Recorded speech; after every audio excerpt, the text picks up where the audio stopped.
28장 16절 마지막 단락이죠. 16절에서 31절까지 말씀입니다. 여러분이 먼저 읽으시면 제가 읽겠습니다. 시작. 우리가 끌레에 들어가니 바울에게는 자기를 지키는 한 군인과 함께 따로 있게 허락하라. 사흘 후에 바울이 유대인 중 높은 사람들을 청하여 그들이 모인 후에 이르되, 여러분 형제들아, 내가 이스라엘 백성이나 우리 조상의 관습을 배척한 일이 없는데 예루살렘에서 로마인의 손에 죄수로 내준 바 되었으니 죽일 죄목이 없으므로 유대인들이 반대하기로 내가 마지 못하여 가이사에게 상소하며 내 민족을 고발하려는 것이 아니니라.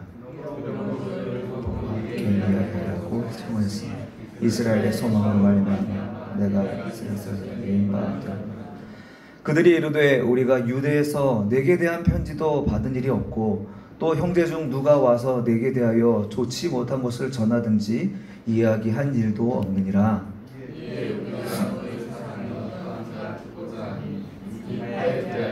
무엇인지 반대하는 줄을 알기 때문이라. 그들이 날짜를 정하고 그가 유숙하는 집에 많이 오니 바울이 아침부터 저녁까지 강론하여 하나님의 나라를 증언하고 모세의 율법과 선지자의 말을 가지고 예수에 대하여 권하더라. 그 말을 믿는 사람도 있고 믿지 아니하는 사람도 있어. 서로 맞지 아니하여 흩어질 때에 바울이 한 말로 이르되, 성령이 선지자 이사야를 통하여 너희 조상들에게 말씀하신 것이 옳도다. 일러스되 이 백성이 너희가 듣기는 들어도 도무지 깨닫지 못하며 보기는 보아도 도무지 알지 못하는도다. 이 백성들의 마음이 우둔하여져서 그 귀로는 둔하게 듣고 그 눈은 감았으니 이는 눈으로 보고 귀로 듣고 마음으로 깨달아 돌아오면 내가 고쳐줄까 함이라 하였으니 하나님이 이방인에게로 보내어진 줄 알아 그들은 그것을 들으리라 하더라. 바울이 온 이태를 자기 셋집에 머물면서 자기에게 오는 사람을 다 영접하고 하나님의 나라를 전파하며 주 예수 그리스도에 관한 모든 것을 담대하게 거침없이 가르치더라. 아멘. 네. 네. 사도행전을 이제 마무리 지려고 하는데 먼저 이 어떤 서사를 볼 때, 이야기를 볼 때요, 우리 이야기 또는 소설의 사묘서 혹시 기억하시는 분 계세요? 소설의 사묘서. 고등학생들은 얘기해야지. 인물, 사건, 배경이죠. 네. 인물, 사건, 배경. 그러니까 어떤 사건을 이해할 때 그 배경을 전제로 이야기를 잘 이해를 해야 되겠죠. 그 배경과 아무 상관없는 이야기는 아무도 없습니다. 우리가 사도행전을 볼 때 중요한 배경이 있습니다. 바로 열두 사도라는 배경이 있습니다. 그러니까 우리가 이제 예수님이 부활하신 이후에 사실상 오순절 성령 사건에서도 열두 사도들이 잘 드러나지 않고, 그러다가 베드로 잠깐 등장하고 바나바, 바울 이렇게 등장하잖아요. 근데 그 이면에 열두 사도, 예수님의 사도들이 배경이 됐다는 걸 잊으면 안 된다는 거예요. 자, 그리고 또 12지파를 잊으면 안 됩니다. 흩어진 12지파들. 이들이 바로 사도행전의 배경이에요. 자, 여러분 기억하시는지 모르겠지만 사도 바울이 가는 곳마다 복음을 전합니다. 그렇죠? 어디를 제일 먼저 들어가요? 에? 아니, 가는 지역마다 어디를 제일 먼저 들어가요? 회당. 맞아요. 회당은 바로 유대인들이 모여서 예배하는 곳이에요. 어느 지역을 가든 그 유대인의 회당들이 있어서 거기에 가가지고 말씀을 전해요. 흩어진 백성들, 약 BC 1000년 전부터 외세의 침략이 있었던 이스라엘 백성들, 그래서 해외로 각자의 삶의 자리를 흩어졌잖아요. 그러나 신앙을 잃지 않기 위해서 그들은 모여가지고 예배를 드렸단 말이에요. 바로 그것이 바로 예배를, 복음을 증거하는 아주 전초지가 되었습니다. 예외 없이 바울 사도는 또는 사도는 그 디아스포라 유대인들이 있는 곳으로 가서 회당에서 복음을 전했다는 것. 이것이 중요한 배경이 된 것입니다. 오늘 배경이 되는 12사도 이야기를 하는 이유가 뭐냐면 12사도의 그 전승에 의하면 그들이 어떻게 복음을 증거하고 어떻게 순교를 당했는지 다 전승에 나와 있어요. 성경에는 없지만. 그러나 우리가 돌아가시는 얘기는 차지하고 그들이 어디서 전도했는지 한번 보도록 할게요. 베드로는 초대 기독교의 중심이었기 때문에 유대, 예루살렘 중심으로 활동을 했습니다. 그러나 어디든지 가서 복음을 이야기하고 초청하면 가서 안수하고 기도해 주었죠. 안드레는 그리스 지역. 자, 야고보는 예루살렘 최초 순교자, 첫 번째 지도자였는데 헤롯에 의해서 죽임을 당하죠. 요한은 소아시아, 에베소 지역인데 반모섬에서 유배되어서 거기서 죽죠. 그리고 빌립, 소아시아, 시리아 지역입니다. 이라크 또는 이란 이런 지역, 또 소아시아까지. 바돌로메 역시 소아시아 지역. 자, 도마는 인도 지역에서 상당히 먼 지역이죠. 그리고 마태는 에티오피아. 더 멀어요. 굉장히 먼 곳에까지 가서 복음을 증거한 전승이 있습니다. 그리고 야고보는 또 이집트, 알페오의 아들 야고보인데 소아 야고보라고 합니다. 그리고 다데오라고 하는 분은 이란 북부에서, 또 알페오의 아들 시므온도 이란 북부에서, 마띠아는 소아시아 지역에서 이렇게 복음을 증거했단 말이에요. 이것이 바로 지금 초대교회 때 사도행전에 나오는 전도 지역과 많이 겹치는 뿐만 아니고, 이제 그 배경이 된다는 얘기를 먼저 말씀드리고요. 그 인물은 어떤 인물들이 나오냐면, 인물을 중심으로 이야기하자면 3B입니다. 3B.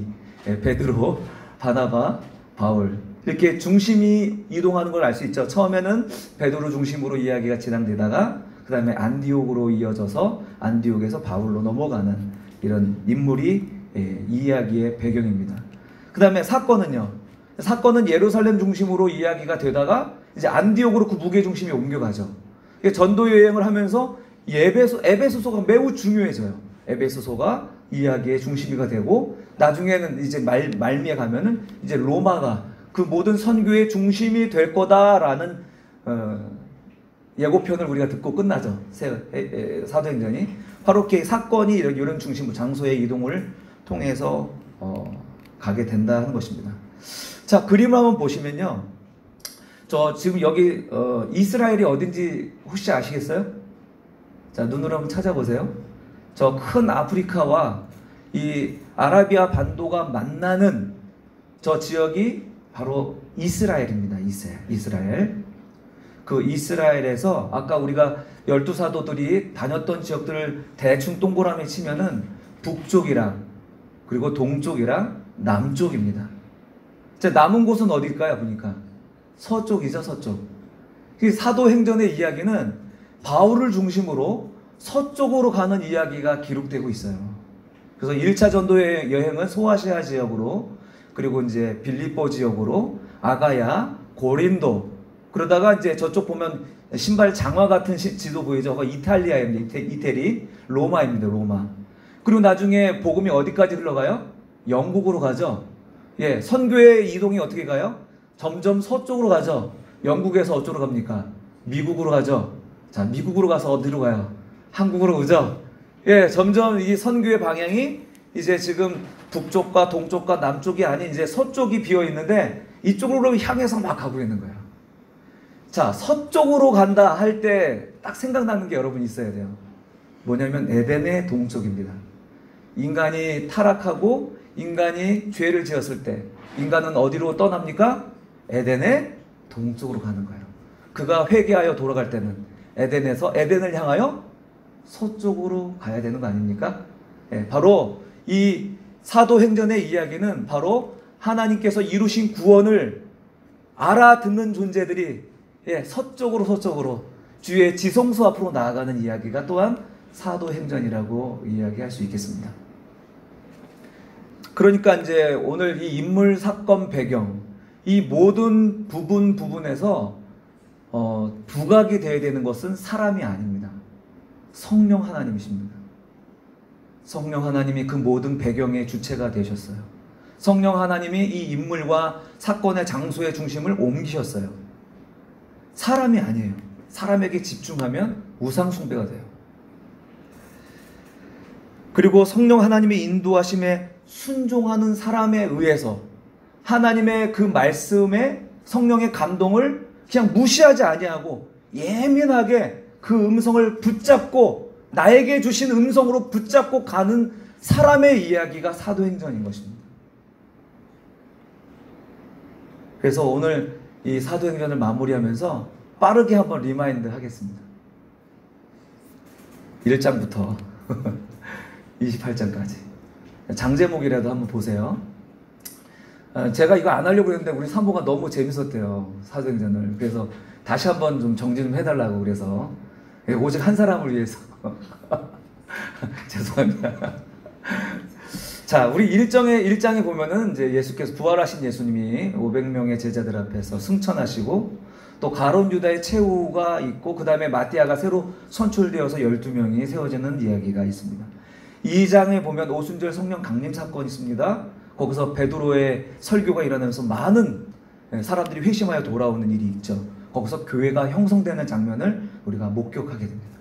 그리고 3장에서는 성전 미문에서 베드로가 안전뱅이를 일으키는 장면이 있죠. 거기서 사람들이 또 놀라요. 그러니까 왜 어찌하여 평범한 우리에게 집중하느냐, 이 사람을 살린 것은 너희가 죽인 예수 그리스도다 하면서 또 설교를 하죠. 또 수많은 사람들이 회심하여 돌아옵니다. 4장 종교 권력의 저항과 투호. 종교 권력자들이 너무 시기하는 거예요. 저게 뭔데, 족보도 없고 뿌리도 없는 것들이. 그래서 베드로와 요한을 이제 잡아서 신문하죠. 그러나 석방이 됩니다. 그리고 공동체의 교회가 이제 서로 유무상통하는 관계의 중심에 바나바가 등장하죠. 자기의 재산을 다 교회 앞에 들여서 그곳으로 구제하고 어려운 사람들을 돕고 섬기는 일. 이 교회가 하는 긍정적인 면을 보여주고 있는데 5장에 들어가니까 그것을 흉내내는 부부가 나오죠. 아나니아와 삽비라. 이 사람들이 교회 공동체의 순수성과 거룩성을 훼손하기 때문에 죽음이 이르게 됩니다. 또 거기서 엄청난 많은 사도의 기적들이 일어나는 일이 잠시 기록되다가 또 투옥되고요. 그리고 이제 감옥에 가뒀지만 죄가 없으니까 더 이상 물을 책임이 없는 거예요. 그래서 이제 공회가 결론을 내리는데 그냥 위협하는 거예요. 다시는 또 그렇게 예수의 이름으로 전하지 마 얘기하니까 베드로와 요한이 뭐라고 얘기합니까? 내가 하나님 앞에서 너희 말을 듣는 게 맞겠냐, 하나님 말을 듣는 게 맞겠냐 하면서 교회에 승리하는 모습을 이렇게 보게 됩니다. 자, 6장에 가면은 너무나도 교회가 커지니까 이것을 감당해야 될 집사들을 선출합니다. 7집사. 근데 이 7집사가 히브리파 유대인들이 아니라 디아스포라 유대인들, 헬라파 유대인들로 가득 채워지는 거예요. 그 중에 스데반 집사가 등장하고요. 7장에 가면 스데반 집사가 잡혀가지고 설교하는 장면입니다. 여기서 바울이라 하는 사울이 드디어 등장하는 것이죠. 자, 8장. 이제 예수님께서 말씀하신 예루살렘과 온 유대와 사마리아와 땅끝까지 가라는 명령을 최초로 순종하는 집사가 나와요. 사도도 아니에요. 누구예요? 빌립 집사입니다. 그가 사마리아를 회심을 시켜요. 거기서 전도를 합니다. 그리고 마술사 시몬도 회심을 시켜버립니다. 그리고 그때 사도가 방문하죠. 베드로 사도가 방문해서 성령 세례가 일어나는 일을 목격하게 됩니다. 그리고 또 에디오피아 내시가 세례받는 장면이 8장에 나옵니다. 9장에 가면은 바울이라 하는 사울의 회심이 나옵니다. 그때 여러분에게 설교를 할 때 검은색의 추상화, 그간 앞이 가려지고 소경이 되었을 때 드디어 제대로 된 그리스도를 보았다라는 말씀으로 여러분들에게 말씀을 전했는데요. 사도 바울이 여기서 회심하는 장면이 9장에서 등장합니다. 그리고 예루살렘을 이제 사도 바울이 처음 방문하고 그리고 거기서 베드로의 기적이 또 한 번 등장합니다. 베드로와 사도가 이렇게 오버랩 되는 장면이죠. 그 다음에 10장에 가면은 베드로와 고넬료의 그 환상이 이제 이방인들에게도 성령을 주시는 일을 증명하는 사건이 일어납니다. 그리고 11장에 가면은 할례자들 앞에서 베드로가 변명을 하죠. 예. 그리고 바나바가 바울을 데려와서 안디옥에서 큰 부흥을 일으키고 거기서 그리스도인이라는 별명을 얻게 됩니다. 예, 조금 지루해도 좀 잘 한번 리마인드 하시면은 괜찮을 것 같아요. 자, 12장은 헤롯이 교회를 핍박을 해요. 유대인들이 막 이제 기독교인들이 싫어하는 걸 아니까 그때 야고보를 참수합니다. 그리고 베드로가 투옥이 되었지만 다시 하나님께 주의 천사가 그를 빼돌리게 하시죠. 그 다음에 드디어 13장인데 이제 예루살렘 중심의 이야기가 이제 안디옥 중심으로 이야기가 바뀌고 1차 전도 여행이 이제 시작됩니다. 14장까지 이제 진행이 되는데 지도가 이렇게 되죠. 자, 안디옥에서 실루기아로 살라미로 해가지고 구브로라는 섬으로 가는데 여기는 바로 바나바의 고향이죠. 바나바의 고향을 먼저 선교지로 정하고 갔다가 다시 배 타고 버가로 올라가서 비시디아, 안디옥, 이고니온, 루스드라, 더베, 이거는 이제 다소 지역에 살고 있는 사도 바울의 고향 근처입니다. 그래서 초기 1차 전도의 여행은 바나바와 바울의 지역, 근거 지역을 중심으로 먼저 선교를 돕니다. 그리고 15장에 가면은 이제 1차 전도 여행을 마치고 예루살렘을 방문해요. 거기서 사도 회의를 하죠. 왜 여기서 이게 왜 중요하냐면 이방 교회를 받아들이냐 받아들이지 않느냐의 문제거든요. 여러분, 우리가 지금 뭐 신천지 받을 수 있어요, 없어요? 받을 수 없잖아요. 요즘에 기쁜 우리 선교회에서 말하는 게 우리 장로교랑 다르지 않아요. 뭐 인정해 달라는 식으로 자꾸 얘기를 하더라고요, 저한테. 저는 받을 수 없고요. 어쨌든 받으려면 회의를 통해서 해야 되잖아요. 예, 그 회의. 이방인들이 어떻게 우리 기독교 사회로 받아들일 수 있을까? 심각한 문제죠. 네, 그래서 예루살렘에 가서 1차 전도 여행의 이야기를 전하면서 그리고 베드로 사도의 그 고넬료 환상의 이야기를 전하면서 이제 이방 교회가 승인이 되는 장면이 15장입니다. 15장은 기독교의 역사에 있어서 가장 중요한 사건 중에 하나라고 할 수 있습니다. 그 다음에 이어서 2차 전도 여행이 되는데 이제 2차 전도 여행은 원래 돌았던 곳을 한 바퀴 돌고 그리고 이제 가려고 했는데 이때 가기 전에 바나바와 바울이 다투죠. 그래서 결별합니다. 이때 이제 바나바와 이제 마가는 구브로로, 옛날에 갔던 구브로로 가고 사도 바울은 이제 위쪽 지방으로 가는 거죠. 다소 지역으로. 그래서 이렇게 갑니다. 더베 이제 거꾸로 쭉 가다가 더 북쪽 비시디아 안디옥에서 더 북쪽으로 전도하려고 하는데 주의 영이 그를 가로막습니다. 못 가게 하고 드로아 지역까지 떠밀렸다가 드로아 지역에서 환상을 보죠.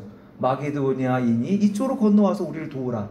그래갖고 드로아에서 네아폴리 거쳐가지고 빌립보에 넘어가니까 누가 있었어요? 예? 빌립보에 들어가니까 누가 있어요? 누가 어떤 여자를 만났는데? 예?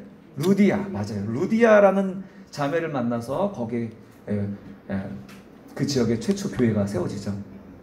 놀라운 하나님의 역사가 일어나는 가운데 사람들이 또 시기하고 귀신 들린 여종을 이제 귀신을 쫓아내버리니까 이제 그 귀신 들린 여종을 통해서 돈을 벌었던 사람이 화가 나잖아요. 그래가지고 이 사람을 이 귀신을 쫓아낸 사도 바울을 이제 억울하게 누명을 씌워서 반란이 아니라 소요를 일으키죠. 그때 감옥에 갇히죠. 빌립보 감옥에 갇혀서 찬송과 기도로 있다가 지진이 일어나면서 감옥이 다 열려있을 때 거기서 하나님께서 놀라운 사람을 만나게 하는데 바로 간수이죠. 간수와 그의 가족이 구원을 받으면서 또 교회가 하나가 세워지는 장면을 우리가 목격하게 됩니다. 예, 그 다음에 이제 17장에 가면은 데살로니가와 베레아가 나오는데 똑같은 말씀을 전하지만 데살로니가에 있는 유대인들은 되게 아주 강성한 유대인이었던 것 같아요. 그리고 죽이려고 쫓아다니니까 도망치다가 베레아에 왔더니 베레아 사람들은 좀 신사적이고 들으려고 하더라는 거죠. 그런데 또 데살로니가에서 있었던 유대인들이 쫓아와가 죽이려고 하니까 결국 혼자 아덴으로 도망가는 이제 사도 바울의 모습입니다. 자, 18장은 이제 고린도에서의 사역을 보여주는데요. 거기서 브리스길라와 아굴라와 함께 이제 사역을 합니다. 이방인들에게 향하여서 복음을 증거하게 되는 또 계기가 되죠. 항상 회당을 중심으로 했는데 회당에 있는 유대인들이 받아들이지 않으니까 유대인들에게 나가겠다. 먼지를 털어내면서. 그러나 유대인들에게 안 갔나요? 아니, 계속 유대인들에게 가요, 사도 바울이. 그러면서 이제 3차 전도 여행이 바로 이어집니다. 자, 조금 더 집중. 28장까지 꼭 갈 거예요. 자, 에베소 지역을 전도합니다. 19장. 그리고 아볼로라는 사람이 올라와서 또 그 나름대로 복음 증거하는 또 다른 사람이 있다는 것을 우린 아볼로를 통해서 알았어요. 바울만 전도한 게 아니에요, 여러분. 아볼로는 또 고린도에서 전도한 모습을 이렇게 보게 되는 거죠. 그리고 사도 바울은 두란노 지역으로 내려와 가지고 이제 복음을 증거했는데 거기서 은장색, 그러니까 사도 바울이 놀라운 기적들이 일어나니까 마술하는 사람들이 이 마술이 다 소용이 없는 거예요. 그래서 마술 책자들을 다 불에 태웠는데 이게 값어치로 따지면 은 5만에 해당되는 어마어마한 가치인 거예요. 그래서 이 마술이 행해지지 않으니까 이 신상도 불필요해지잖아요. 그러니까 은장색이 장사가 안 되는 거예요. 그래갖고 이제 그 사람들을 소요를 일으켜서 이제 바울과 바울 일행을 죽이려고 합니다. 그러나 거기서 탈출하여서 헬라 지역을 돌아보는 3차 전도 여행의 한 지역들을 돌죠. 요 3차 전도 여행의 루트입니다. 이렇게 쭉 안디옥에서 수리아 안디옥에 출발해가지고 비시디아 에베소에서 3년 동안 가르치다가 이제 탈출하여 아소, 드로아, 네아폴리 쭉 갔다가 고린도에서 배 타고 이제 안디옥으로 돌아가려고 했는데 유대인들의 죽이려는 음모가 있었던 거예요. 그래서 배 타고는 못 가고 육로로 다시 돌아가는 길을 택합니다. 그렇게 가다가 이제 밀레도에서 에베소에 있는 장로들을 청하여서 마지막 고별 설교를 하고 바다를 거쳐서 두로로 갔다가 예루살렘에 또 한 번 방문하는 내용입니다. 예. 자, 예루살렘에 도착해서 환영하고 참 좋았지만 금세 또 아시아에서 있던 유대인들이 쫓아와가지고 바울을 이제 고발을 하죠.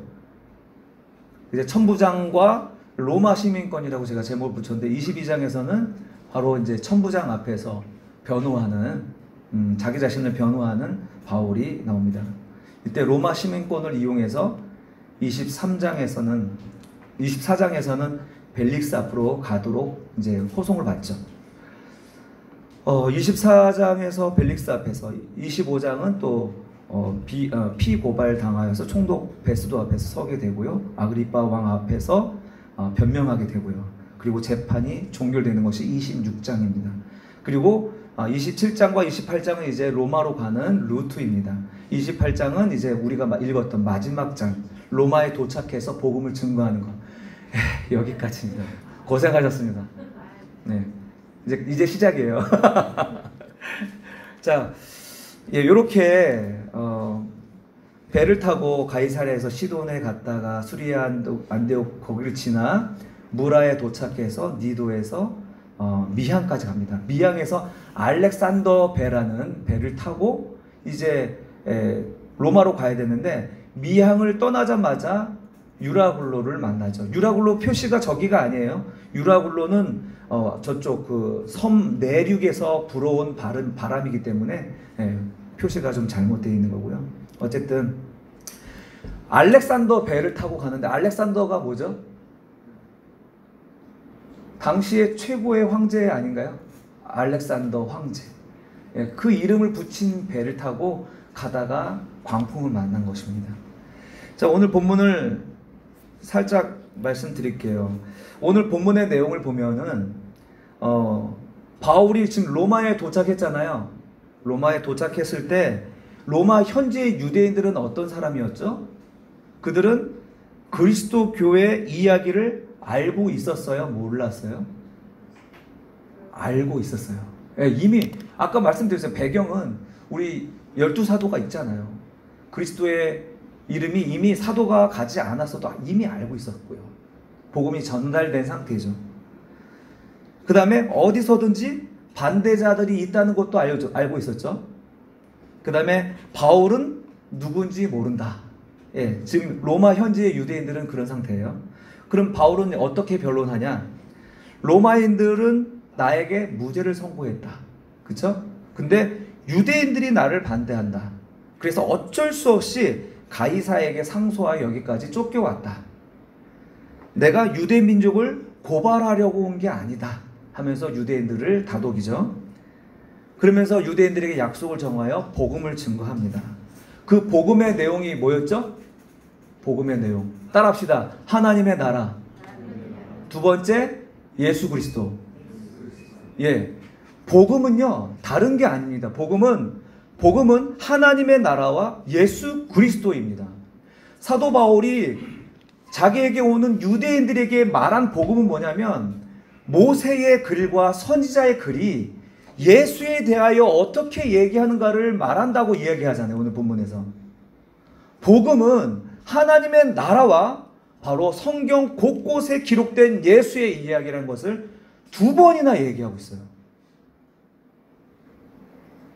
그러나 그것을 유대인들이 거절을 하죠. 거절을 하자 사도 바울이 악담을 합니다. 28장 28절. 그런즉 하나님의 이 구원이 이제 너희들을 떠나서 이방인에게로 보내준 줄 알라. 그들은 그것들을 들으리라 하더라. 악담하는 건가요? 네 이 말을 안 하니까 악담하는 건가요? 그건 아니고 그들에게 다시 기회를 주는 거예요. 유대인들은 사도 바울이 앞에서 인용한 이사야의 말씀을 이미 익히 알고 있어요. 이사야 6장 9절에서 10절의 말씀을 이미 익히 알고 있어요. 이 말이죠. 여호와께서 이르시되 가서 이 백성에게 이르기를 너희가 듣기는 들어도 깨닫지 못할 것이요 보기는 보아도 알지 못하리라. 너희 조상들이 이랬다는 거죠. 너희 조상들이 이랬다는 거예요. 그런데 너희 조상들과 지금 똑같은 반응을 하고 있다. 그것을 일깨워 주는 거예요. 그러니까 일깨워서 이 말을 좀 알아듣고 눈 좀 열고 귀를 열고 좀 복음을 들어라. 이게 다시 초청하는 겁니다. 강력하게. 사도 바울은 이 유대인들을 버린 게 아니에요. 그들을 먼지를 떨어버렸다고 그들을 포기한 게 아니에요. 사도 바울도 자기 동족, 자기 형제들이 구원받기를 너무 간절하게 원했어요. 아까 우리 읽었을 때 먼지를 떨어버리고 이방인에게로 가리라 했지만 이방인에게 갔습니까? 여전히 유대인들에게 회당에 가서 말씀을 전하잖아요. 이 로마서 11장 11절에 보면은 사도 바울의 진심이 나옵니다. 그러므로 내가 말하노니 그들이 넘어지기까지 실족하였느냐? 그들은 유대인들입니다. 그럴 수 없느니라. 그들이 넘어짐으로 구원이 이방인에게 이르러 이스라엘로 실기 나게 하기 위해서라는 거예요. 그들이 넘어짐이 세상의 풍성함이 되며 그들의 실패가 이방인의 풍성함이 되거든 하물며 그들의 충만함이리요. 그러니까 하나님은 유대인들을 버린 게 아니라고 이야기하면서 자기 형제의 구원을 강력하게 얘기하고 있는 겁니다. 여하튼 이렇게 사도 바울은 유대인들을 초청해서 복음을 증거하고 2년 동안 감옥은 아니고 이제 가택연금 상태에서 2년 동안 찾아오는 많은 사람들에게 복음을 증거하면서 이야기가 끝납니다. 그런데 이야기 끝나는 게 뭐 이렇게 어설프게 끝나요. 뭐가 잘려져 나간 것처럼.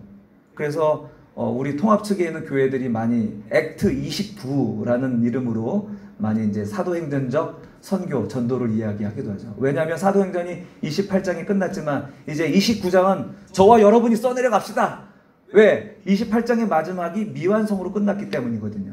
그러니까 우리가 사도행전의 후예로서 복음과 전도의 선교의 부름을 받았다라는 것을 잊지 말라는 액트 29 그런 프로젝트를 진행한 바가 있습니다. 몇 년 전에.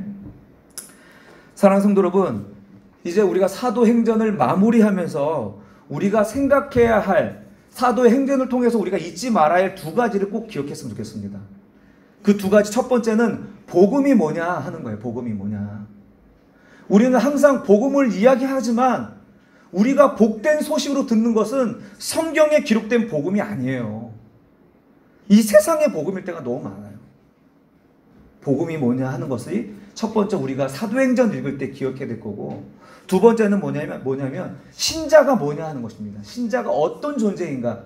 우리가 사도행전의 결론으로서 이 두 가지를 잘 기억했으면 좋겠습니다. 지금까지 피곤하여서 조셨지만 이제부터는 이 두 가지를 꼭 기억하셨으면 좋겠습니다. 첫 번째, 사도들이 전한 복음은 명백히 예수와 하나님의 나라라는 것입니다. 28장 31절을 한번 같이 읽어주세요. 사도행전 시작.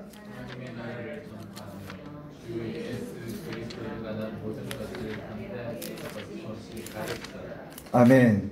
무엇을 가르쳤어요? 하나님의 나라와 주 예수 그리스도에 관한 모든 것입니다. 주 예수 그리스도에 관한 모든 것.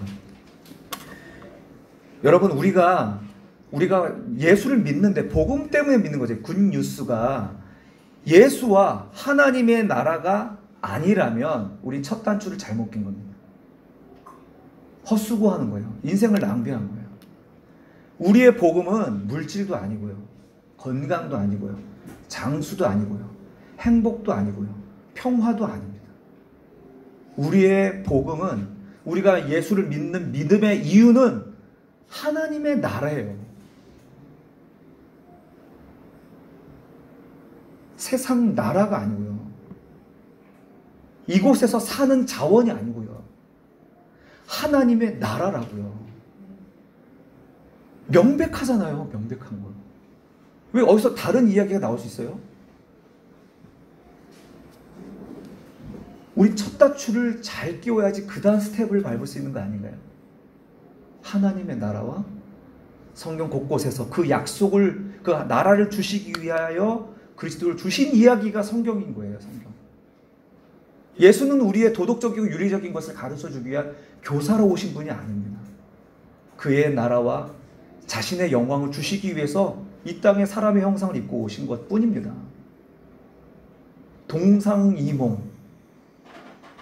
우리는 정말 그러면 얼마나 불쌍한 사람인지 몰라요. 차라리 인생을 즐기는 게 홀랐지. 이곳에 있으면서 하나님의 나라를 모른다면 얼마나 인생이 불쌍합니까? 사도 바울이 그랬잖아요. 그걸 모르면 우리가 가장 불쌍한 인간이라고. 복음이 어려운가요? 명백하게 이야기하는 게 어려운가요? 우린 첫 단추를 잘 끼워야 됩니다. 하나님의 나라와 예수 그리스도.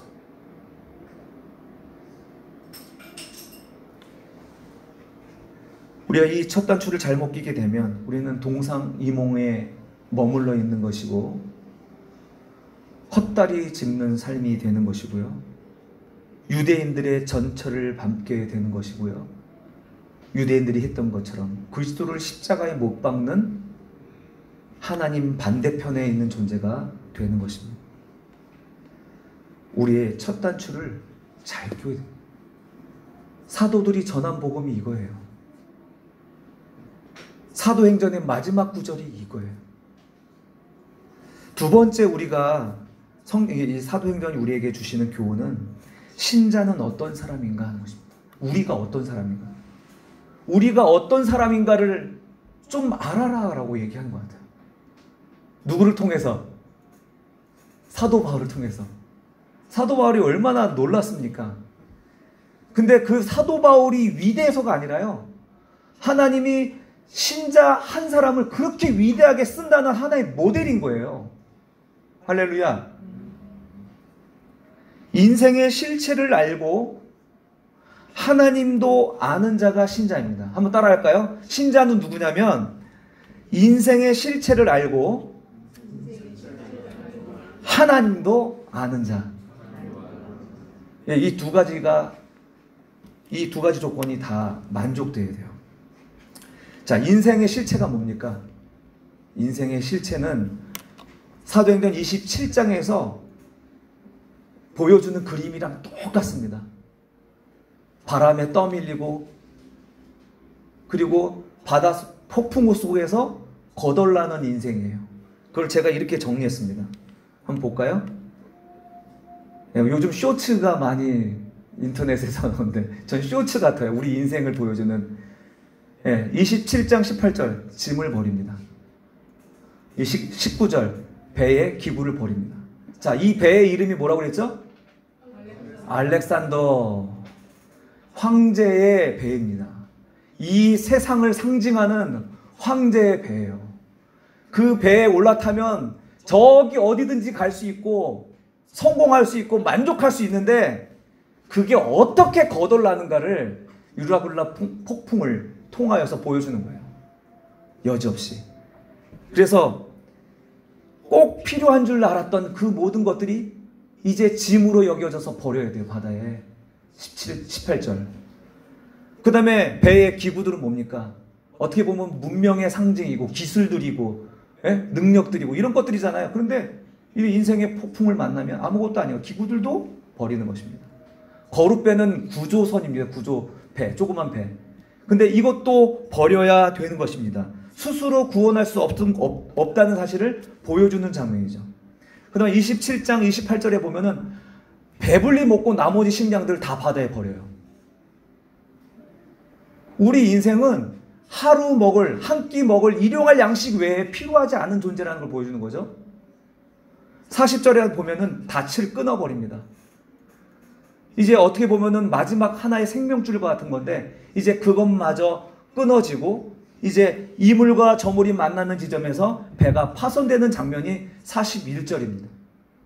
이게 바로 거덜나는 인생의 아주 보기 좋은 예가 아닌가요? 우리 인생의 실체를 아는 게 매우 중요해요.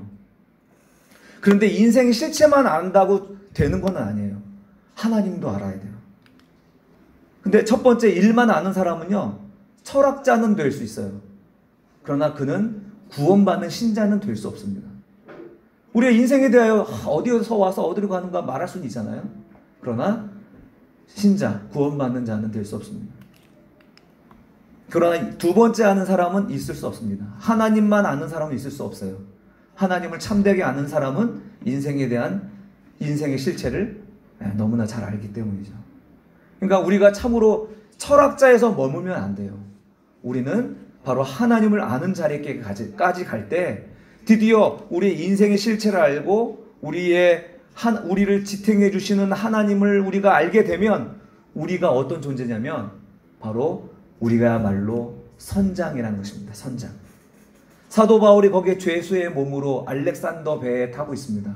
형편없고 보잘것없는 무능한 죄인입니다. 그런데 이 거덜나는 인생 앞에 드디어 이 신자가 돋보이기 시작합니다. 이 신자는 이 거덜나는 인생을 알고 있고 또 하나님도 알고 있었기에 보지 못하는 자의 빛이 되어질 수가 있었고요. 아무 손도 쓸 수 없는 그들에게 선장이 되어줄 수 있었던 것입니다. 거기에 선장이라고 하는 자도 선원이라고 하는 것도 이 유라굴로 북풍 안에서 아무 손도 쓸 수 없는 무능한 지경에 빠지지 않았습니까?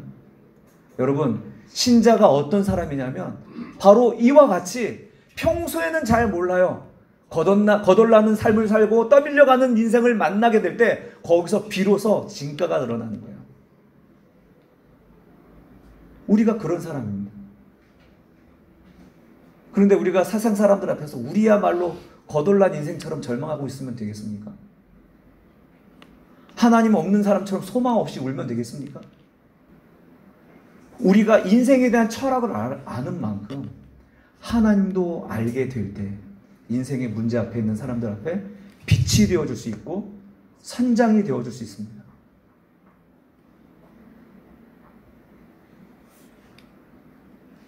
사도 바울은 하나님을 알았습니다. 그리고 하나님이 보여주시는 것을 보았습니다. 그가 비록 현실 세계에서는 죄수였습니다만 비천한 삶이었지만 그는 보았으므로 그는 알았으므로 스스로 선장과 선언을 자처하는 자들의 선장이 되어 주었습니다. 우리가 그런 사람인 것을 잊지 말았으면 좋겠습니다. 사도행전은 사도 바울의 영웅적 서사를 이야기해주는 이야기책이 아닙니다. 하나님께 붙들림 받은 신자의 존재가 얼마나 위대하게 쓰임받을 수 있는가를 보여주는 이야기책입니다. 우리의 이야기입니다. 저와 여러분의 이야기란 거예요. 그럼에도 불구하고 우리가 정말 세상 사람처럼, 하나님 없는 사람처럼 그렇게 울고 불며 정말 떠밀리고 거덜나는 인생들보다 더 형편없이 살아서야 되겠냐 하는 것입니다. 우리가 믿음을 가지고 하나님을 아는 자리에 나아가서 정말 힘들고 어렵고 환난 맞은 자들에게 그 인생의 의미가 무엇인지 설명해주고 그리스도께로 인도하며 그 빛으로 인도할 수 있는 그런 자가 바로 우리란 사실을 우리가 기억하고 신앙생활을 하셨으면 좋겠습니다. 오늘 사도행전을 읽으면서 두 가지 기억하라고 말씀드렸는데 뭐라고요? 첫 번째, 하나님 나라와 주 예수 그리스도, 바로 복음을 제대로 알자. 두 번째, 사도행전이 우리에게 일깨워주는 거요, 신자가 누구인지 알자. 우리가 어떤 존재인지 알자라는 거예요. 그래서 세상에 고난받는 자, 힘들어하는 자, 이 거덜나는 인생을 향하여서 선장으로서 앞을 보는 자로서 인도해 갈 수 있는 저와 여러분이 되기를 주님의 이름으로 축복합니다.